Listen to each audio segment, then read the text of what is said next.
बिस्मिल्लाहिर्रहमानिर्रहीम। अस्सलाम वालेकुम नाज़रीन, राशिद याकूब ख़ान मुज़फ़्फ़राबाद आज़ाद कश्मीर से हाज़िर है और आज हम मौजूद हैं मुज़फ़्फ़राबाद के आज़ादी चौक में। और आज़ादी चौक में अगर देखें तो सैयद अली गिलानी साहब की तस्वीर यहाँ आवेज़ा हैं और लोग बड़ी मोहब्बत के साथ यहाँ आते हैं, अली गिलानी साहब की तस्वीर देखते हैं और अली गिलानी साहब को खराज तहसीन पेश करते हैं उनकी खिदमात के हवाले से। जो पाकिस्तान के दीवाने थे, तकमील पाकिस्तान की जंग लड़ते लड़ते भारतीय फ़ौज की बंदूकों के साए तले वो शहीद हो गए। और आज उनके हवाले से भी बात करेंगे, कश्मीर की आज़ादी के हवाले से बात करेंगे कि मकबूजा कश्मीर में जो बढ़ती हुई तहरीक आज़ादी है जो ज़ोरों पे है उस पे बात करेंगे। मुज़फ़्फ़राबाद के आम लोगों से, मुज़फ़्फ़राबाद के शहरियों से कि मुज़फ़्फ़राबाद के शहरी मकबूजा कश्मीर के हवाले से क्या सोच रखते हैं। आपने हमारे साथ रहना है।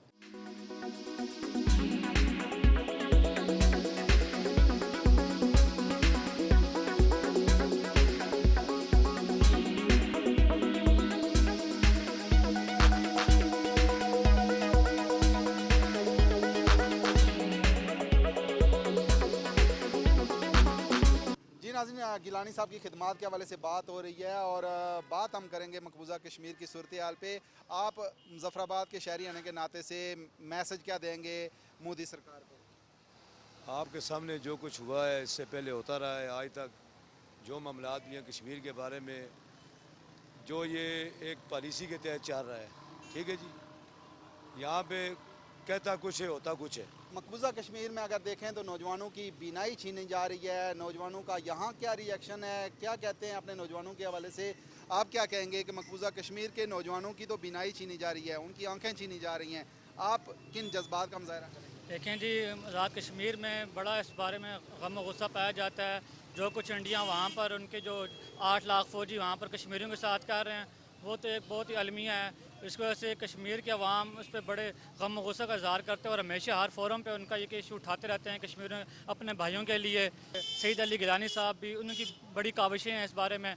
उन्होंने बहुत भरपूर तहरीक चलाई है कि कश्मीर अपने कश्मीरी भाइयों के लिए उनका हमेशा एक ही नारा रहा है कि कश्मीर पाकिस्तान की शाहराग है और उनकी हमेशा सीज ख्वाहिश थी कि जो हमारा कश्मीर है वो पाकिस्तान के साथ जाए। नाज़रीन, मकबूजा कश्मीर से एक नौजवान मेरे साथ मौजूद है। आप मकबूजा कश्मीर के किस इलाके से? जी, मेरा तलक जम्मू कश्मीर ज़िला कुपवाड़ा से है। गांव मेरा केरन है। 1990 में जो भारत के ख़िलाफ़ जो तहरीक शुरू हुई थी उसमें हमने हिजरत करके मुज़फ़्फ़राबाद आए थे। तो इस वक्त जो हमारे कायदे तहरीक थे अली गिलानी साहब, उनको भारत की तरफ से तशद्दुद करके उनको शहीद किया गया। उसके बाद उनकी जो डेड बॉडी थी उनकी भी बेरहमती की गई।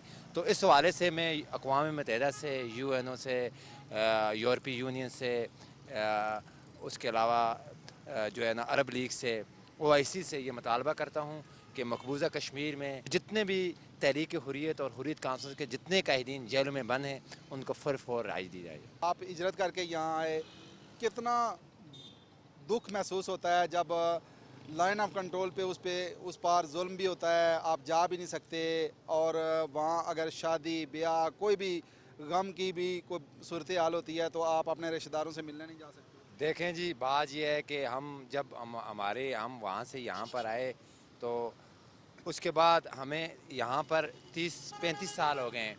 तो हमारे कई लोग जो है ना फौत हो गए, उनके जनाज़ों में हम नहीं पहुँच सके। उसके अलावा एक नई नस्ल तैयार हो गई इस 30 साल में, तो हम तो एक दूसरे को बल्कि जानते ही नहीं हैं। तो आजकल वैसे सोशल मीडिया है, तो अगर कहीं पहले रब्ता होता था जब मोदी की गवर्नमेंट नहीं होती थी सोशल मीडिया के ज़रिए, तो जब मोदी आया तो मोदी ने तो बिल्कुल मकबूजा कश्मीर में लॉकडाउन कर दिया। उसके बाद हमारा कोई रब्ता नहीं है। हमारे रिश्तेदार हैं, मेरी बहन है, भांजे हैं, हमारी ज़मीनें हैं, हम बड़े मालदार लोग हैं। तो हम इतना दुख का महसूस करते हैं कि हम ये चाहते हैं कि कश्मीर कब आज़ाद होगा। बल्कि हमारे जो छोटे बच्चे हैं वो भी हमसे पूछते हैं, क्योंकि हम यहाँ पर बड़ी जो है ना छोटे छोटे, क्योंकि हम माइग्रेट करके आए, हम इस इंतज़ार में हैं। हम बल्कि हमने अपने मकान भी नहीं बनाए हैं, हमने महाजिर कॉलोनियों में रहते हैं। हम इस इंतज़ार में हैं कि कश्मीर कब आज़ाद होगा, हम अपने वतन में जाएंगे और हम अपने लोगों के साथ जो हमारा रहना सहना उस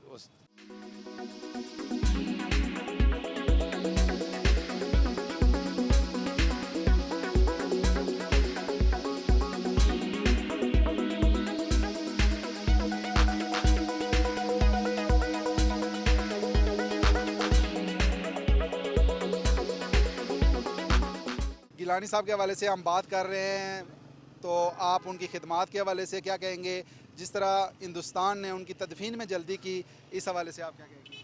देखिए, सैयद अली गिलानी जब तक ज़िंदा रहे वो भारत के लिए, हिंदुस्तान की काबिज़ अफवाज के लिए एक ऐसा डर और खौफ उस शख्सियत का हमेशा से तारी रहा है, और निहत्ते थे, लेकिन उनकी जो एक जद्दोजहद थी, उनका जो हमेशा एक फर्म स्टैंड रहा है कश्मीर और कश्मीरियों के हक़ खुद इरादियत के लिए, उस पर वो बिल्कुल गैर मुतज़लज़ल उनका एक जो रहा है स्टैंड, उस वजह से हमेशा से ही जो हिंदुस्तान की मुख्तलिफ़ गवर्नमेंट्स आती रही हैं या हिंदुस्तान की काबिज़ अफवाज थी, उन पर एक ही शख्सियत का टेरर हमेशा रहता था, उनके दिमाग पे खौफ रहता था कि ये बंदा हमारी कभी कोई बात नहीं मानेगा, हमारी किसी बात में, किसी बहकावे में नहीं आएगा।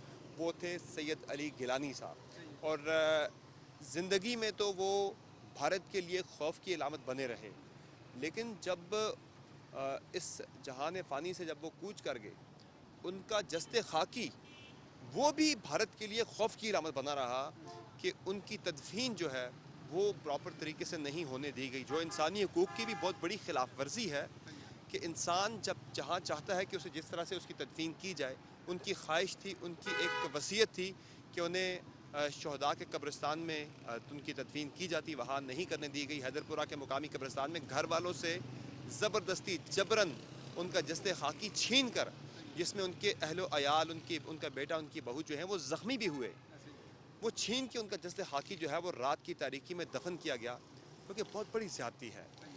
ये डर था, ये खौफ था कि दुनिया यहाँ पे इकट्ठी होगी, फिर कश्मीरी बाहर निकलेंगे, अपने हीरो को, अपने जो बुज़ुर्ग लीडर थे जिन्होंने अपनी ज़िंदगी इस कॉज़ को दे दी, वो नहीं चाहता था भारत के लोग बाहर निकलें, फिर एक इवेंट बने, लेकिन अब ये इवेंट बन गया। भारत जब भी कुछ करता, अपनी कोशिश तो होती है कि इस मसले को दबाया जाए, इश्यूज़ को दबाया जाए, लेकिन वो हर चीज़ बैकफायर कर जाती है। ये उनका करना भी बैकफायर कर गया। जिस तरह से वीडियो सामने आई हैं वो पूरी दुनिया देख रही है, और वो जो अली गिलानी साहब की मुझे वीडियो याद आती है, मैंने अपने प्राइम में भी उस वीडियो का जिक्र किया था, जब उन्हें घर पर नज़रबंद किया गया था। 12 साल से वो घर पर नज़रबंद थे, काबिज़ हिंदू जो भारतीय अफवाज के हाथों। तो जब उनकी नज़रबंदी के दौरान की एक वीडियो थी, जब उन्हें घर पे नज़रबंद किया गया, तो वो घर के अंदर से बाहर जो वहाँ पे ड्यूटी पे एहलकार तैनात थे जिन्होंने नज़रबंदी की थी, वो उनसे मुखातिब होकर कह रहे थे कि भारत की जमहूरियत का जनाजा निकल रहा है। तो उस रात हैदरपुरा में अली गिलानी साहब की रहायशगाह से अली गिलानी साहब का जनाजा नहीं उठा, बल्कि हिंदुस्तान की नाम नहाद जमहूरियत का जनाजा उठा है फिर से वहाँ से। तो बड़ा जुल्म है, बड़ी ज़्यादती है कि उनकी बिल के आप क्या कहते हैं कि हिंदुस्तान, जिस तरीके से आपने फरमाया कि खाइफ भी है, हिंदुस्तान की जमहूरियत का जनाजा निकला है उस दिन भी, और आलमी बरादरी उस तरीके से नोटिस अगर नहीं लेती, हिंदुस्तान जिस तरीके से पसपाई का शिकार हो रहा है मकबूजा कश्मीर के अंदर, मकबूजा कश्मीर में वो फ़ौज बढ़ाता जा रहा है और उसको परेशानी का ही सामना करना पड़ रहा है, आप क्या कहते हैं कि माशी लिहाज से वो जो फ़ख्र महसूस कर रहा था वो उसकी माशत भी खतरे में? बिल्कुल, इंडिया ने बहुत कोशिश की। इंडिया ने जब कश्मीर की खुसूसी हैसियत ख़त्म की तो पूरी कोशिश थी कि पैसे का लालच दे के, किसी भी तरह का लालच दे के कश्मीरियों की हमदर्दियों को ख़रीद लिया जाए, उनकी वफ़ादारियों को ख़रीद लिया जाए। लेकिन वो जद्दोजहद जिसमें हज़ारों कश्मीरियों का खून शामिल है, वो जद्दोजहद जो है वो पैसे से नहीं ख़रीदी जा सकती, उनकी वफ़ादारियाँ किसी सूरत भी नहीं ख़रीदी जा सकती। तो भारत की जितनी भी कोशिश थी कि कश्मीरियों को शायद वो बहला के किसी भी किस्म का लालच दे के साथ मिला लेगा, अब तो जो भारत नवाज सियासतदान थे वो भी, उन्हें भी एक बड़ा क्लियर लेसन मिल गया है कि भारत जो है वो कभी भी उनका खैरहा नहीं हो सकता। और बड़ा क्लियर मैसेज वहाँ पे पूरी जितनी भी लीडरशिप है सारी जो मकबूजा कश्मीर के अंदर है, सारी को चला गया कि भारत कभी उनका खैरहा नहीं हो सकता। और कायदे आज़म मोहम्मद अली जिन्ना, मुस्लिम लीग की इससे पहले जो दीगर लीडरशिप थी उनका, मुझे वो 1906 का जो उनका एक विजन था, जिस विजन के मुताबिक मुस्लिम लीग का क़याम अमल में लाया गया था कि हम इनके साथ नहीं रह सकते, मुझे दो कौमी नज़रिया था। आज मैं सलाम पेश करता हूँ उस लीडरशिप को कि जब हम कश्मीर की हालत देखते हैं, जब हम भारत के अंदर रहने वाली मुख्तलिफ अक़लियतों की हालत देखते हैं, उनके साथ जिस तरह का सलूक किया जा रहा है, तो आज उस जो मुस्लिम लीग की क़यादत थी, जो बानियान थे, आज उन्हें सलाम पेश करने को दिल चाहता है कि उनके इस विजन की बदौलत आज पाकिस्तान जो है वो एक अलग मुमलिकत जो है वो रियासत कायम हुई, जहाँ हम अपनी आज़ादी के तहत अपनी मजहबी रसूमात, हर तरह की अपनी जो शख्सी आज़ादी है, शहरी आज़ादी, हम उसे हर तरीके से एक्सरसाइज कर रहे हैं। तो ये ज़्यादा नहीं चलेगा। लेकिन ये ज़्यादा नहीं कायदे आज़म के उस नज़रिए की, उस दो कौमी नज़रिए की जीत हो रही है हिंदुस्तान के अंदर। बिल्कुल ऐसा है, आज दुनिया देख रही है, सारी दुनिया ने देखा है कि जो उस वक्त कायदे आज़म मोहम्मद अली जिन्ना और मुस्लिम लीग की दीगर लीडरशिप ने जो विजन दिया था कि हम इनके साथ नहीं रह सकते, दो कौमें हैं, दो मुल्क होने चाहिए इनके लिए, इनका रस्म और रिवाज रहना सहना एक जैसा नहीं है। आज जो अक़लियतों के साथ हो रहा है, जो हिंदुत्व के, जो RSS के वहाँ पे जो गुंडे हैं, जिस तरह से मुसलमानों के साथ और दीगर अक़लियतों के साथ वो जुल्म कर रहे हैं, वो जिस तरह से हिंदुत्व का प्रचार है इंडिया के अंदर आज, वो तो एक बड़ा क्लियरली वो कह रहा है ये हिंदू स्टेट है, इसमें किसी और की अक़लियत की गुंजाइश नहीं है। तो वो लीडरशिप का बड़ा कमाल विजन था जिन्होंने हमें ये अलग मुल्क दिलवाया। और इंशाअल्लाह भारत कुछ भी कर ले, जितने भी पैसा लगा ले, हथियार लगा ले, मिलियन से ज़ायद वहाँ उनकी आर्मी आके बैठी है, वो कुछ भी कर ले, कश्मीरियों की जो आज़ादी की जद्दोजहद है, उनकी हक़ खुद इरादियत की जद्दोजहद है, वो उसे किसी सूरत भी नहीं मिटा सकता, नहीं खामोश कर सकता, चाहे पैसा लगाए या कुछ भी लगाए।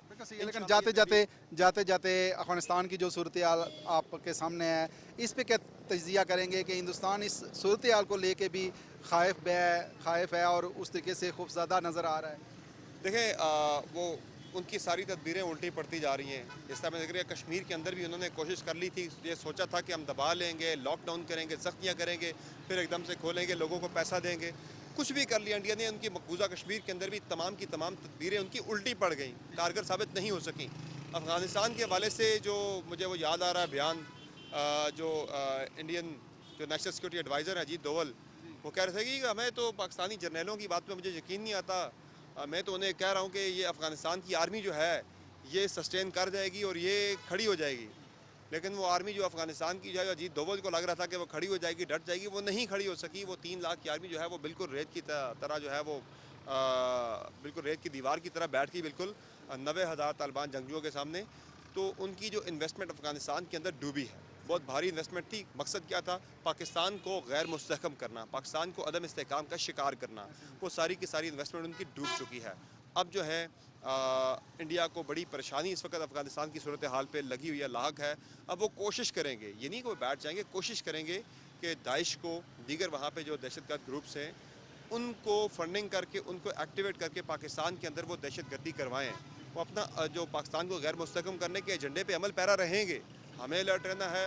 तालिबान की जो क़यादत है, जिस तरह गवर्नमेंट वहाँ पे तश्कील पा चुकी है, नए वज़ीर-ए-आज़म वहाँ पे आ चुके हैं, नई गवर्नमेंट वहाँ पे आ चुकी है अबूरी, उन्हें भी हम एक ही हमारा कंसर्न है कि TTP या दीगर जो स्प्लिंटर ग्रुप्स हैं उनके, जो पाकिस्तान के अंदर दहशतगर्दी करते हैं, उनको वहाँ पे आप कंटेन करें। तो मेरे ख्याल से वो अगर इस मामले में हमारे साथ ताउन करते हैं तो एक अच्छा हमारा, देखें जो हमारा जो मामला है वो अफ़गानिस्तान के अंदर जो भी सिटिंग गवर्नमेंट है, पाकिस्तान उसको सपोर्ट करेगा, अफ़गानिस्तान के अवाम को सपोर्ट करेगा। जिस तरह से हम ट्रेड के अंदर, दीगर मामलात के अंदर लैंड लॉक कंट्री है, हम जितने भी हालात इंडिया के साथ ख़राब हुए, वहाँ पे हालात ख़राब थे, हमने ट्रांजिट ट्रेड बंद नहीं की, तो बहुत सपोर्ट किया अफ़गानिस्तान के अपने भाइयों को।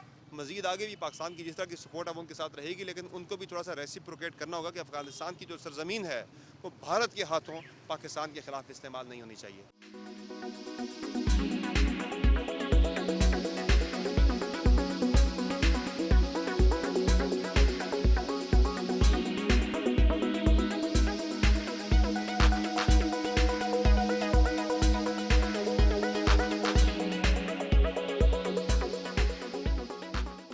अली गिलानी साहब जो पाकिस्तानी और कश्मीरी कौम का सरमाया थे, उनकी खिदमत के हवाले से आप क्या कहेंगे? हुर्रियत रहनुमा थे हमारे अली गिलानी साहब, जिनने इंडिया के ख़िलाफ़ उधर ही खड़े होकर पाकिस्तान के हक़ में नारे लगाए। हमेशा उनको इंडिया की हुकूमत उनको नेशनलिटी ऑफ़र करती रही, लेकिन उनने इस तमाम तर जो मफादात उनको दिए जा रहे थे, उन्होंने इसको रद्द किया और वो इस काज के ऊपर जो उनका एक काज था उस पर वो डटे रहे। हिंदुस्तान ने कश्मीर के लोगों को जिस तरह घरों में कैद करके रखा है, एक तो ह्यूमन राइट किस बात का तकाजा करती है कि वो इंसानी हकूक़ की बलादस्ती पे कायम कर रही है, ह्यूमन राइट को मैनेजमेंट कर रही है।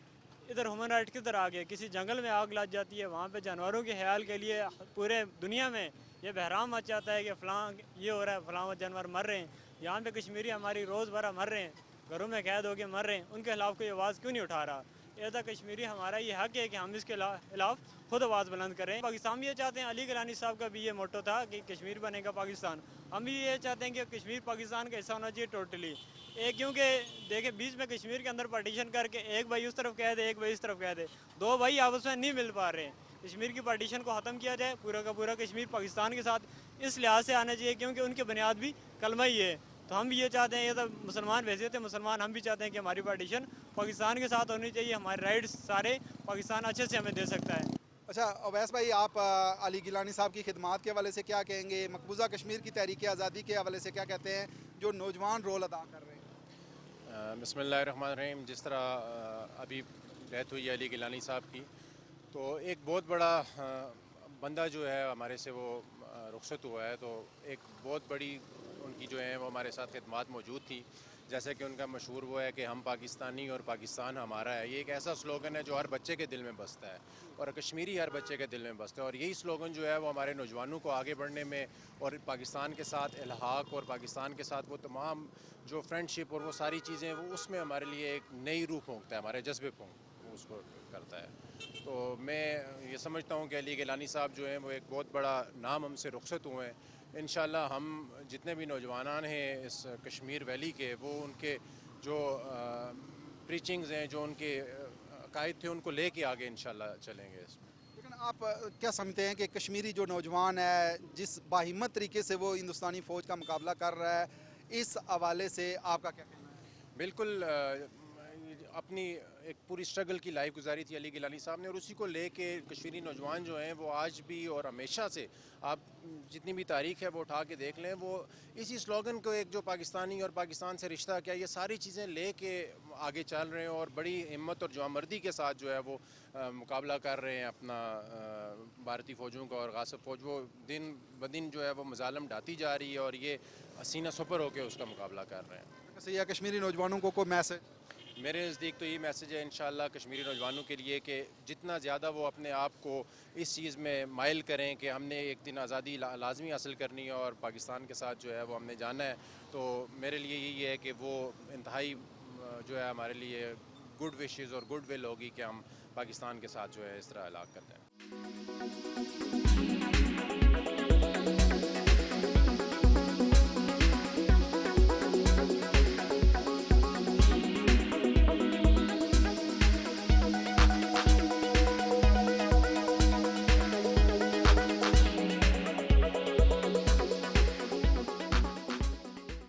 नाज़रीन, सैयद अली गिलानी पाकिस्तान के दीवाने थे। तकमील पाकिस्तान के लिए उन्होंने सारी ज़िंदगी अपनी वक्फ कर रखी थी। आज़ादी उनका ख्वाब था। यकीनन उनके ख्वाब की ताबीर जल्द होगी और कश्मीर को आज़ादी नसीब होगी। इसी के साथ ही राशिद याकूब खान को मुज़फ़्फ़राबाद आज़ाद कश्मीर से दीजिए इजाज़त। अल्लाह ने के बाद।